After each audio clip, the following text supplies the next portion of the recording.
नन्हा कृष्णा बहुत ही खास बालक था। उसकी बड़ी बड़ी चमकदार आंखें शरारत से चमकती रहती थीं। वो गोकुल नाम के गांव में रहता था। सब कृष्णा से प्यार करते थे। उसे मस्ती करना और माखन खाना बहुत पसंद था। लेकिन कृष्णा कोई साधारण बच्चा नहीं था।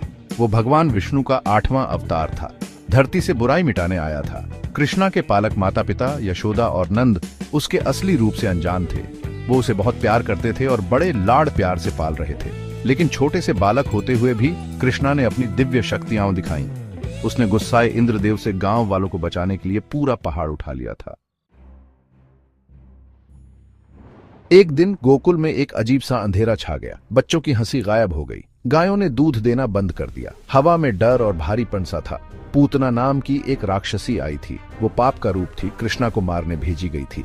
पूतना ने एक सुंदर स्त्री का रूप धारण कर लिया। वो यशोदा के पास गई और नन्हे कृष्णा को दूध पिलाने की बात कही। यशोदा उसकी असली नीयत से अनजान खुशी खुशी मान गई। पूतना ने अपने दूध में जहर मिलाया था, कृष्णा को मारने की उम्मीद से।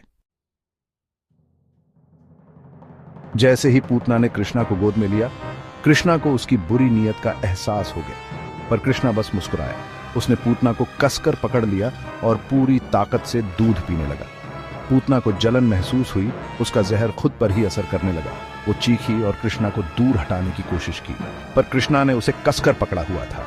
उसने न सिर्फ जहरीला दूध पिया बल्कि उसकी जीवन शक्ति भी खींच ली। पूतना समझ गई कि वो हार गई है।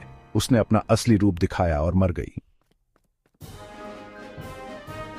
पूतना के मरने के साथ ही गोकुल से अंधेरा छंट गया। गांव वाले खुशियां मनाने लगे। यशोदा, जिसको कृष्णा पर आए खतरे का पता ही नहीं था, बस ये देखकर निश्चिंत हो गई कि उसका बच्चा सुरक्षित है। इस घटना ने सबको दिखा दिया कि कृष्णा कोई साधारण बच्चा नहीं था। इतने छोटे होते हुए भी उसने बुराई को हरा दिया था। ये कहानी हमें सिखाती है कि अच्छाई की हमेशा बुराई पर जीत होती है। कृष्णा की पूतना पर जीत हमें आशा देती है और याद दिलाती है कि हम कितने भी छोटे क्यों न हों, हम अपने साहस और अच्छाई से किसी भी मुश्किल को पार कर सकते हैं।